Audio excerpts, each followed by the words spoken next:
All right, ladies and gentlemen, so you have made it to the final topic of today's show, which is going to be our review, our spoiler review. We're going to be discussing spoilers of Mandalorian season 2, episode 4. It was directed by Carl Weathers. It's a fun fact, so that was cool to see. And overall, before we get into it, I'm just going to give like quick overall thoughts on it. I know it's going to be brief. Just going to say I liked the episode. I mean, that's pretty much it. Do you guys? What were your overall? Just did you like it, dislike it? What stood out to you? And then we can start getting into some more of the meaty stuff here. What did you guys think? I thought wasn't as good as the last episode, but I mean, I like every episode, so that's not saying much. I liked it. I liked it. Yeah, I mean, I definitely felt that it kept up some of the momentum that we got from the first episode. I felt the first 2 episodes of the season were very kind of, for lack of a better way to put it, filler episodes. They were great episodes. They were fun episodes, and I enjoyed them. But in terms of the overall story, they were very much filler episodes. And I feel like we've really gotten into some of more of the meaty parts of the story with these last 2, and this one just continued the momentum that was started or built in the last one. Right. Yeah. I'm with you. I like so there are a couple things that stood out to me. Just to get into, I definitely the biggest thing that I liked about it more than anything is like just like you said that it's continuing on the main plot, right? I really like the overall that overarching story that they have going on, like pretty much where season 1 ended. I definitely wanted to see like that stuff picked up. That's what I found to be like probably the most compelling of it all. And I understand, like I said, even on the last week's show, that like the point of the show is like Mando's journey this week, like Mando's side quest of the week. That's pretty much the extent of the show. Like he gets information at the end of the episode that leads him on to the next adventure, and he's got to do something to get the rest of the information to move on. It's just, that's just kind of what happens. That's the formula, right? I get that, but I like the fact I like the story, so I want to see the story continue. I want to see the meaty part. I'm into that. And I think there's 2 things that stood out to me more than anything. One, this guy here with a t-shirt. The t-shirt guy. He stood out. Very, very clever. Yeah, so the internet like kind of blew up over this stuff, and I thought it was kind of funny. I didn't notice it my first watch through, but granted, I watch these like first thing in the morning on on Friday morning, Yeah. So I actually don't watch it. Like I don't stay up to watch it.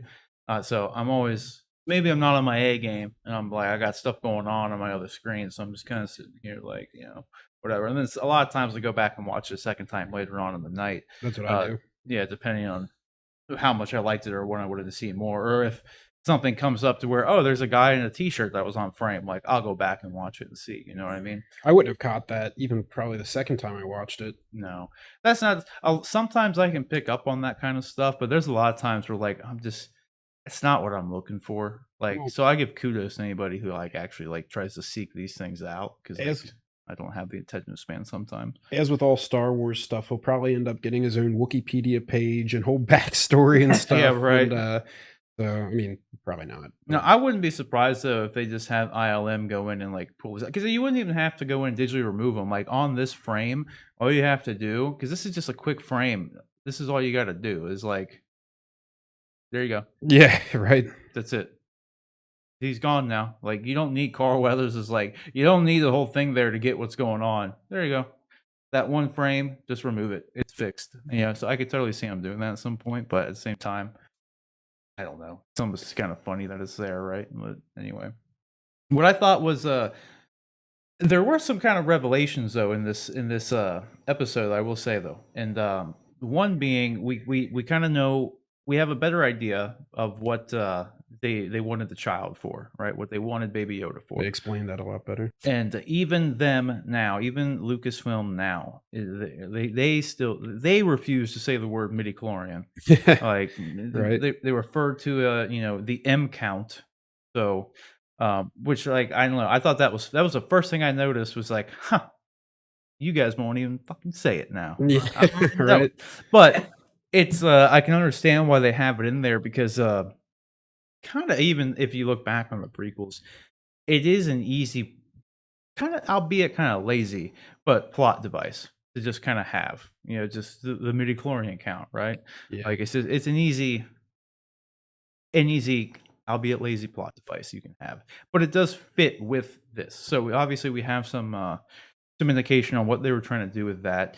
But what I found was most interesting with it, because obviously I guess everyone kind of assumed that that's what they were doing with Baby Yoda, right? I mean, they assumed they were trying to do something with his DNA, right? Yeah.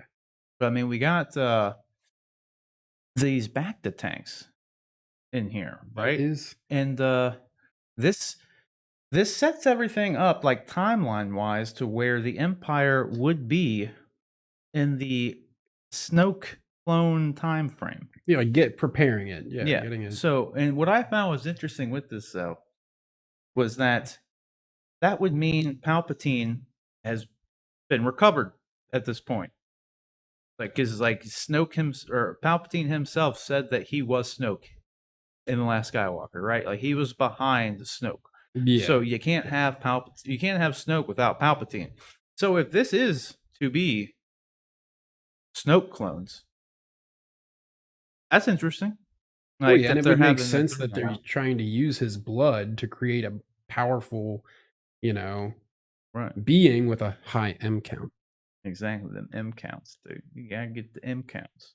What I just thought was stupid, though, like with a lot of things, really, with the show, or not the show, with the movie. Did you freeze, John? I think John. Oh, wow. Oh, you're just lagging. I saw you blink a little bit. It was a slow blink. Yeah, we'll see if it was. We'll see if you unfreeze here in a minute. If not, we'll recall. All right down there, John. But this is just more of a gripe with the whole Rise of Skywalker thing more than anything, because it's just downright confusing to some degree. Because they had in Rise of Skywalker with Palpatine, like he was all withered and stuck, right, and he couldn't really move or anything, doing his thing. But then he absorbs the Force dyad, which they don't explain in the movie. Like, if you want to know anything about what the Force dyad really is or anything, you have to read not third party, but outside sources, novels, whatever. So he absorbs the Force dyad, and all of a sudden he can walk and do his thing, and he's perfectly fine. But like the way energy transfer works, like in practical senses, is like, why did he need the Force dyad? Like we definitely lost John. Hold on. Oh no. Here, put it on us. John, can you hear us right now? Yeah, I can hear you. Can you hear me? Yeah, I can hear you. It's just your cam went out. Do you want to rejoin the call? Sure. Okay. Hold on. More. If you were a part of our last stream, then you'll know we are no strangers to technical difficulties. Okay. Yeah. So, hold on. Give me 2 seconds. Let me recall John in here. But anyway, with the way energy transfer works, so just to keep this thing going, like you would theoretically think that he could just absorb the Force power or energy from anything and help become whole again, right? Yeah. Like I feel like it was really like stupid, and it didn't make any sense on a Star Wars level for them to like introduce this Force dyad thing, because that's more mysticism than it is like science fiction and the way like Star Wars works. Because like there is like the Force and everything in Star Wars is sci-fi fantasy, right? It's sci-fi fantasy. Like there's fantasy elements, but it's primarily a science fiction thing, right? And so in a lot of ways. And like for them to have introduce this Force dyad thing and really not explain it in any way, it just didn't make any sense to me. And like I said, with just how basic energy transfer works, like if they're making these Snoke clones with that are these Force sensitive beings in Snoke, right? If they're just able to create them, for one, where is this genetic material coming from for them to create these Snoke beings? Because they were already saying that, like, even this dude with the Baby Yoda thing, they were referencing the genetic material of him and like how there wasn't enough or a lot of it and blah blah blah. And it's like if you take whatever. So it doesn't really make a whole lot of sense of how they're just able to keep making these Snokes all the way, like as much as they Yeah. did, you know. And then at the same time, if they were able to make Snoke this force sensitive being, why couldn't Palpatine just absorb his life essence? You know what I mean? It doesn't make any sense. Maybe you can't absorb it unless it's like a dyad. But that doesn't make any sense. That's more mysticism and magic. Like that's more like a Harry Potter thing, where in Harry Potter you have to say the spell in a precise manner, or it's not going to turn out right. Remember, like the fusion dance?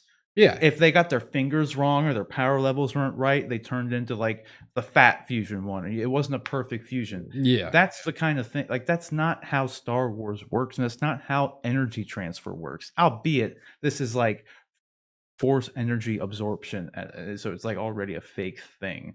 But at the same time, it doesn't make any goddamn sense. Like if they No. could just keep making these Snoke things, and like no one explains where all this genetic material, the Snoke creature came from to begin with, but there's a bunch of them, and they just keep making them, right? It's just it doesn't make any sense. And it's like if I have a car battery, it's bigger and more powerful than a AAA battery, but I could pair enough AAA batteries to make them just as powerful as the car battery. Yeah. The same would apply for just Palpatine making these Snoke clones. Why not just absorb a bunch of them and become whole again?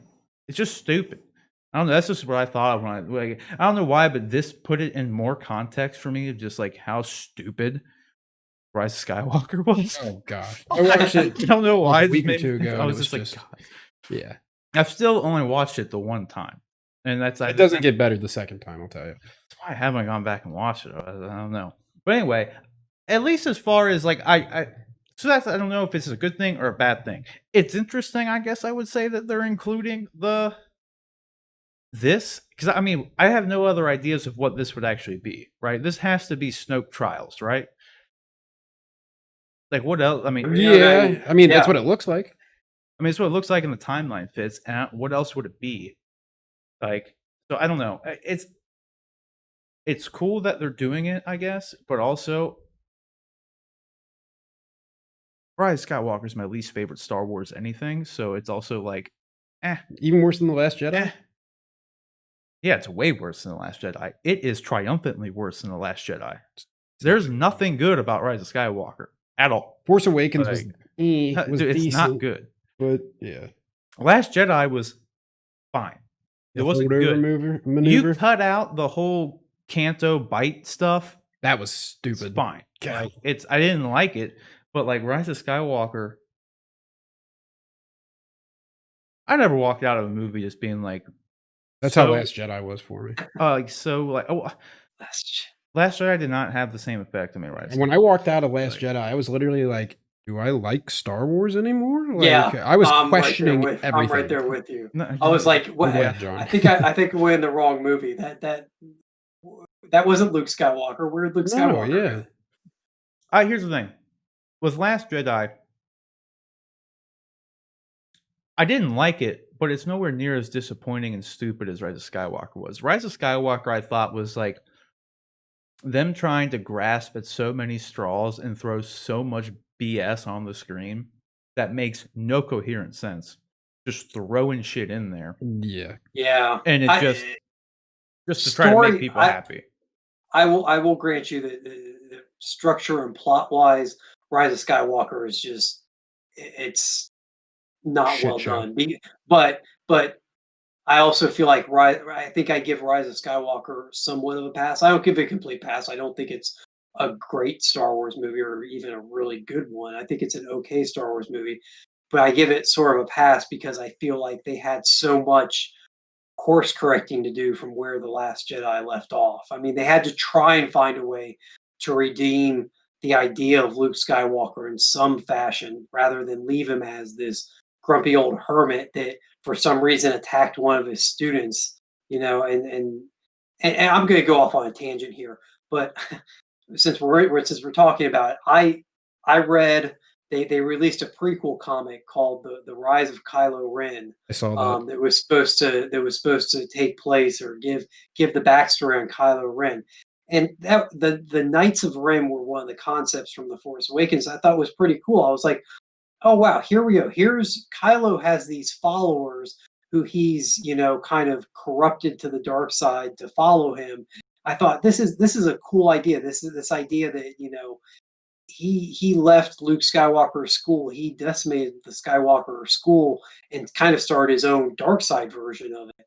Um, but then I went and read this comic that supposedly is the in canon story of it, and that's not what happened at all. This guy, Kylo Ren, found these guys who were already the Knights of Ren, following a guy named Ren, and Yeah. Kylo killed the guy and basically took his identity. And it wasn't at all what I thought. What the impression that I got from the movies, and so just completely disappointing. I everything about Star Wars beyond that has to do with the sequel trilogy, the final three, just continually disappoints me. And Oh, I agree. anyway, Yeah. anyway, Yeah. Those I three just movies are the most un-Star Wars things They really that are. exist. That's the best way to put it. Like in every capacity. Force Awakens, I would Is say, this- is a good movie, like as it is, but the prequels are by a mile more enjoyable to me. Like, Now, in all honesty, Is and this that's a- not being retrospective. I always like the prequels a little bit. is this a Mandalorian discussion or? I was gonna segue into it and be like, I know there's supposed to be some Mandalorian talk, but it's all relevant. I blame Lucasfilm for involving this back to tank, presumably Snoke shit in the Mandalorian because It's they're true. gonna smear and tarnish the Mandalorian now but because they do got to we, include this shit. but do we I don't know about that. are we sure that that's where they're going? Yes, the timeline fits, and yes, it No, we're could be the not, no. fact that they're. But I think it's also very possible. There's that shot at the end of the episode where he's standing around all those suits of armor or That- possible troopers, and I don't know if those bacta tanks weren't his attempt to give force powers to his troops or even himself in a manner. So I don't know if he's just experimenting with a way to increase the force sensitivity of people by using either volunteers or clones in back the tanks, and it just happens that because of the story that was told, we automatically jump to is this a Snoke connection?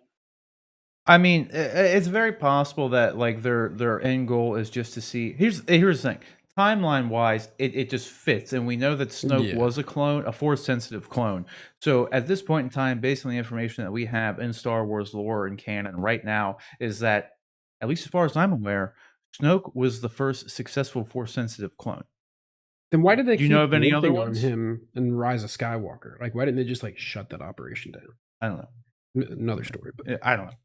I don't know why they did a lot of things with those movies, but knowing that Snoke is the only force sensitive clone that we know of, I don't know what else we're supposed to believe. Like, so I mean, that's why the connection's being made. So, like, yeah, obviously, Sure. it could be them just trying to, I don't know, they're using the clone technology in order to safely see how they could fuse, like, an M count DNA with it, like maybe, but at the Mhm. same time, you'd think they would it's the Empire. Why wouldn't they just shoot that shit into like some low level stormtrooper they don't care about? yeah. Yeah, I guess my hope is that, and I'm willing to give them the benefit of the doubt until they tell me it is Snoke. I guess I'm going to choose to believe it's not, and here's why. Um, what's the point? It at looks this like point? Snoke. It does. Yeah, you're right. I mean, but then Like, again, I it may don't- not. It looks like a deformed, naked, bald. Which is thing. exactly what Snoke looked like. He even has the dent on his fucking head. It does have the dent on the head. Like, what are the odds? Why Like, couldn't they, like, if they're You're cloning right. something, why do they make it so fucking ugly? well, they could too. You know what I mean? Just like they just, as far as Mandalorian goes, is as for budgetary purposes, is like they have all these Snoke deformities laying around Skywalker Ranch. So if they Those were could get, CGI. huh? Those were CGI. I don't think they have like physical. They ones. had to have had practical. They always make practical stuff for Star Wars, though. Yeah. They had to have had one practical deformed back to tank Snoke. They had to. But it's also such a Either big way. production. You know what? Either way, they had if it's CGI, they already had the character designs, the model designs for it. So they just maybe it's just reused textures is what I'm getting at. I'm Yeah, trying to just put it save different. this, Rick. I'm trying to save it and say it's not Snoke, but they're just using the same character renderings and everything, or the same, deformed body part thing. I don't know. Problem is, it looks like Snoke, so It does. everyone's gonna obviously assume that's Snoke, and especially like I said, there's no other Force sensitive clones that we know of, and they downright say that it just rejected the like the DNA they were using. The fact it's in a It back worked for a tank, fortnight, is what he said. yeah. So like, I don't know. Like obviously, like we don't know yet, but I don't know what else to believe.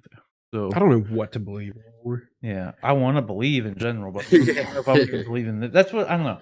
I like like part of me likes having like connective tissue like this in a lot of things, you know. But at the same time, I just disliked the sequel trilogy so much that in the back, like I really don't want them to have to do it. Yeah. Yeah. You know what I mean? That's kind of where I'm at with it. Otherwise, though, I did. I mean, obviously, I liked the episode, so I mean, I'm not gonna. And I did in my first initial like mindset when this occurred on screen and everything was like, that's kind of cool. But then it's Yeah. just like as I like I was kept like, that's thinking Snoke. about it. Yeah, and it's just that's what kind of happens. Like as I kept thinking about it though, I just remembered like, is it cool though? Because I really hated all that stuff. So I mean, hate's a strong word. We'll say I didn't really didn't like it. It's just so it's so un-Star Wars, and Mandalorian like is so much more like Star Wars, like in the overall feel of everything. Well, Like I don't know. Mandalorian's kind of like what we get, hopefully, to get people back into the Star Wars universe after the Yeah. last 3 movies. Yeah, Well, and so that's why would and you and bring this that's into it?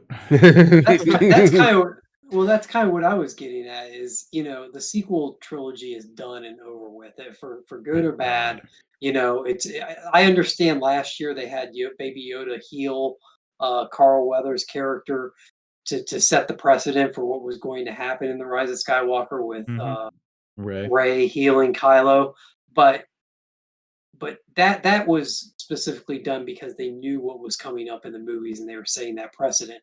Now it's done with. Those are over with. And clearly people have an affinity for the Mandalorian and there's some division when it comes to the sequel trilogy. So why would you as a from a creative decision, why would you work to tie yourself back to that divisive narrative that you established with the movies and instead of just letting it stand on its own. And so that's what gives me hope that maybe it's not Snoke, although all the evidence is pointing to the contrary, We may never unfortunately. see that again, though. Like, True. Yeah, I don't know. I that's I hope it's not, and I hope they go their like kind of in their own way with it. Again, even if it is, no matter how much we don't like those movies, they are there and they are canon. So I mean, unfortunately, we just kind of have to just move on with it and just like accept that it's there. So I guess having like little tie-ins like this makes it a kind of cool ish, I guess. I don't know, because I'll say at the very least, the idea of the Snoke character I did not fully dislike by any means. Like it was fine. They just didn't flush him out or anything. They gave him like no purpose, and they just had Kylo just cut him in half for yeah. like for no reason really, like just for to make Kylo be the supreme leader, and then not flush that out at all either. Like, Yeah. so I don't know. Like Snoke's fine, and all that stuff. He was actually I liked him more before you find out it's just Palpatine clone thing science project. That's what kind of ruined it. But like I don't know if they would have could have flushed the stuff out better. Maybe it would have been better. I don't know, but I hope they just move on and do something like more interesting. Because like I said before, like I would much rather see the adventures of like Bo-Katan trying to retake Mandalore and the dark saber. Like I was perfectly fine with like that direction. Like Yeah. and like Mando You goes and could still helps. go that direction.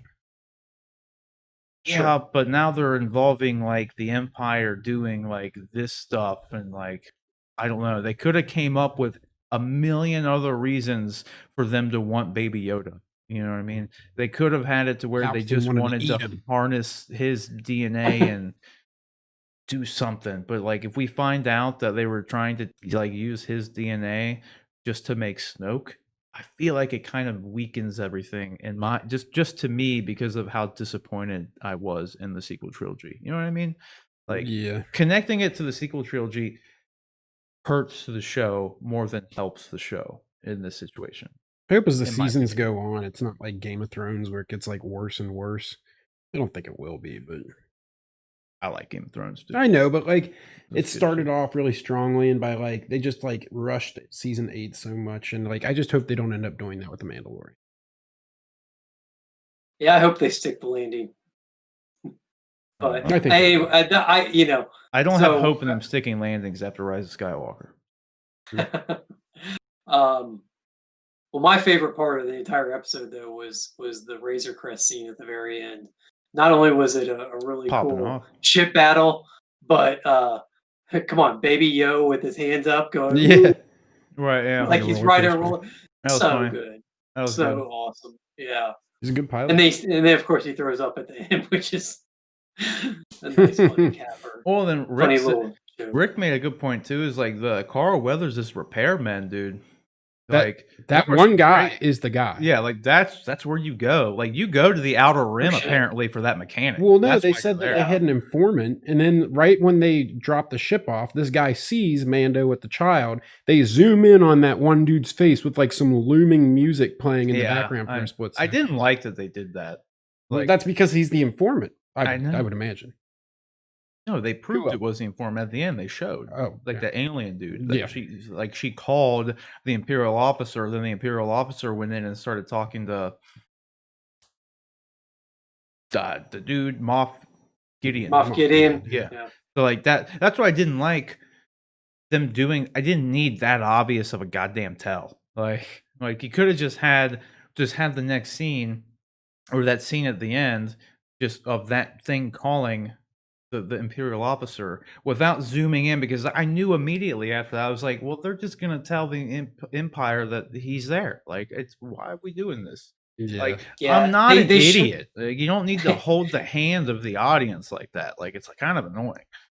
I think they were worried that if they didn't highlight that character somehow, that you get to the end of the show and you would go, well, who's this character? Why is this guy? Because I otherwise he know. just kind of they should have done it differently. You're right. It was like they were trying to foreshadow it and it just ended up beating you over the head with it. It would have been much more subtle had that character like come up and been told by Carl Weathers' character, okay, we're going to need you to do a rush job on this and we need to get our friend here back on, as quick, and then have him give some sort of response, just so that there's some connection with the character other than an ominous, zoom in shot on him. Yeah, Yeah. I don't know. It was just a little it was a little hand holdy for me. Like I didn't need it. It was a big tell. I didn't really need it. But otherwise, though, it sounds like I'm shitting on this episode, so I just want to reiterate to everybody, I did like it. I'm just very, very weary of them. I want it to be its own thing. I don't want it to have to connect. I mean, even though like there's positives and negatives about it connecting, and it's obviously my own bias of it potentially connecting to the sequel trilogy as being more of a detractor, because I did not like the sequel trilogy as a whole. So You didn't? Just kidding. yeah, but I don't know. It's Mando's still good. I like show. I want to see where it's going. So, I'm along for the ride. yeah, it's a 50-50 thing for me with the potential connection to the sequel trilogy. I could definitely take it or leave it, but I like it. I still like it overall. I think it's still good. So, I think the action scenes are just extremely well done. They were a lot of fun. The whole ship thing that they end up, the troop transport that they end up having the escape with, and then the TIE fighters coming after them. Speeder Just- bikes just- and The speeder Carl bikes, Weathers, dude, everything he did a was great so job. good. Carl Weathers is Yeah. I was very surprised because I don't know if it was the first thing he's ever directed. Like, I don't know of any other projects he's directed, but I mean, he's not. Carl Weathers isn't known for his directing. Let's just put it that way. So, like, for me to see that, because that's one of the things I love about this show, having like these big name, typically like different directors come in and do every episode, but they're like, since it's Star Wars, it's like these big name directors that come in, like Taika Waititi and what's his name? What's his name still has an episode.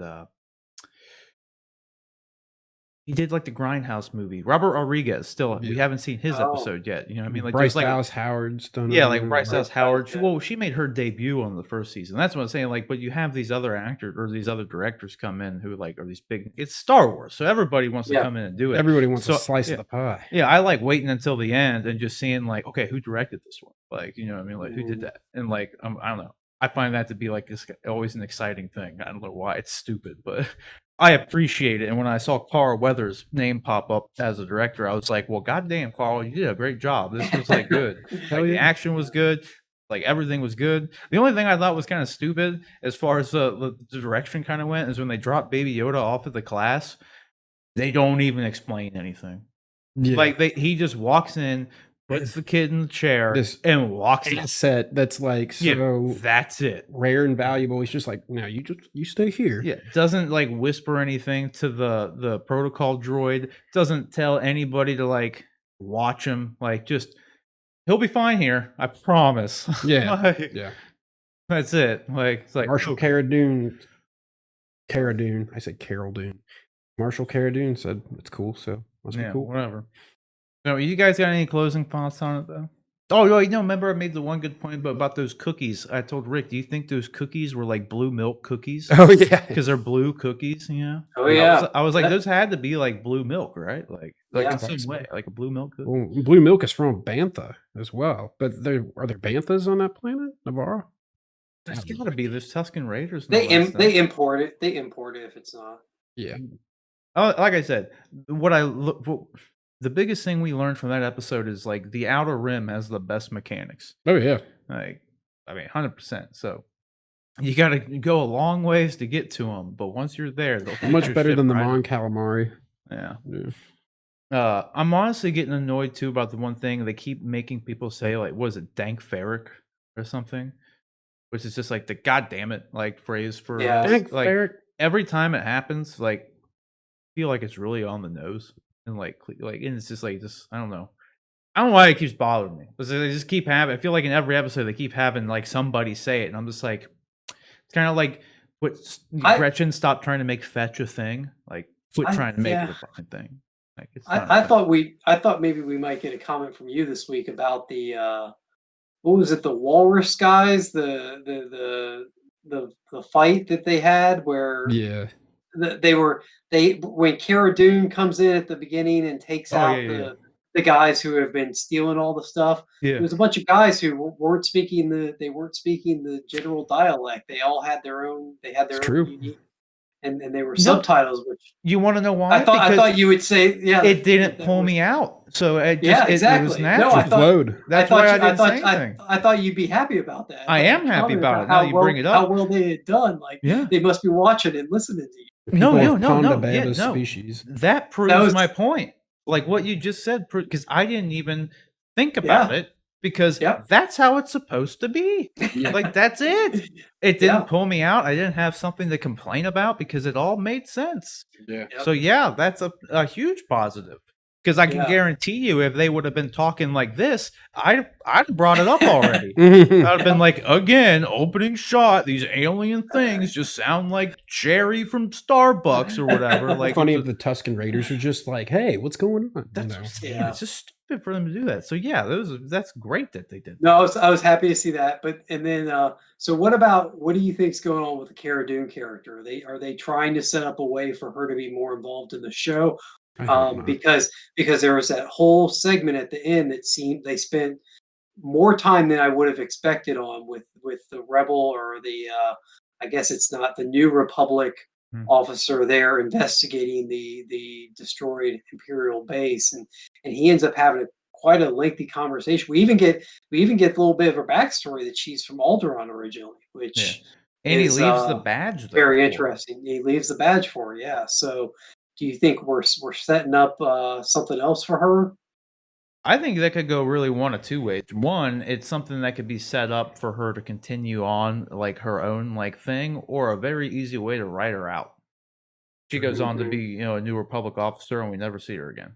Hopefully, or if they want to go and make like a spin-off series, like the rumored like Boba Fett spin-off series and whatever, if they want to make another series that focuses more on the New Republic, then we have a connective thread with if she were to actually go and be with them.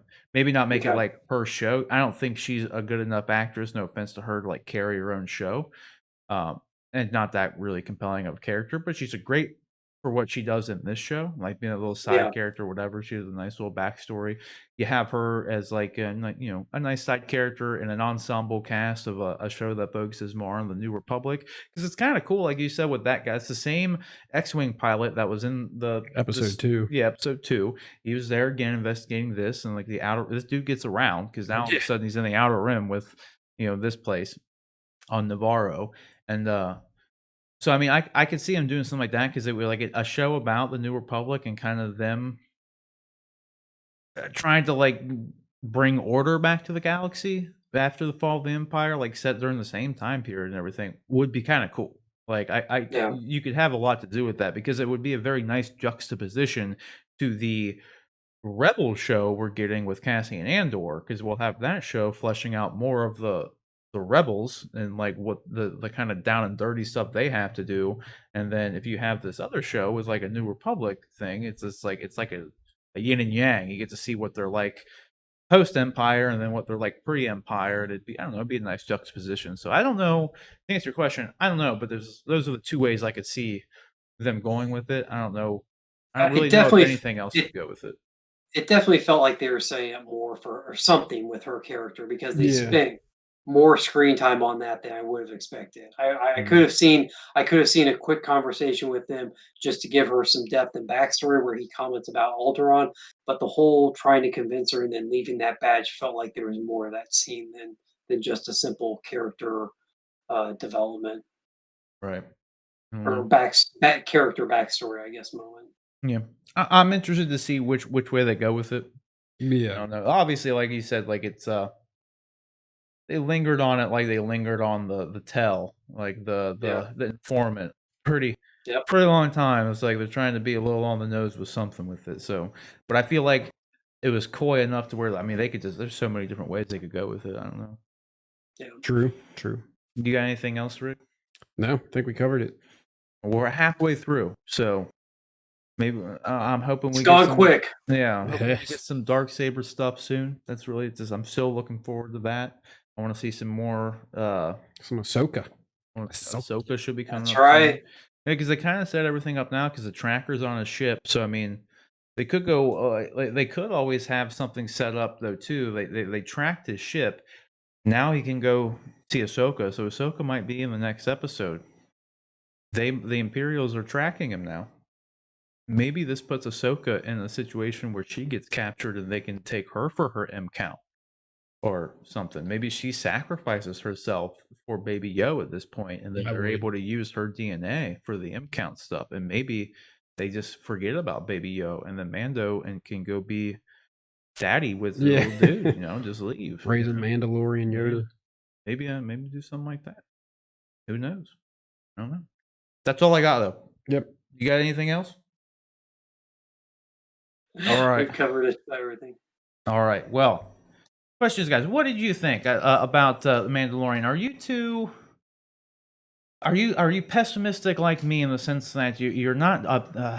It's like a 50-50 thing, because like at one point, my initial thoughts that I thought it was cool that they were connecting it to the movies and the sequel trilogy and stuff, but then on the other hand, I was like, well, I didn't really like the sequel trilogy, so this is not really the greatest news in the world. But at the same time, I guess it's a nice little touch. It gives them some more stuff they could flesh out with the sequel trilogy stuff. So, I mean, maybe it could make everything look a little bit better in retrospective. I don't know. But that'll do it. Like, you let us know what you guys think about the Mando Season 2, Episode 4, down in the comment section below. With that, guys, we are out for today.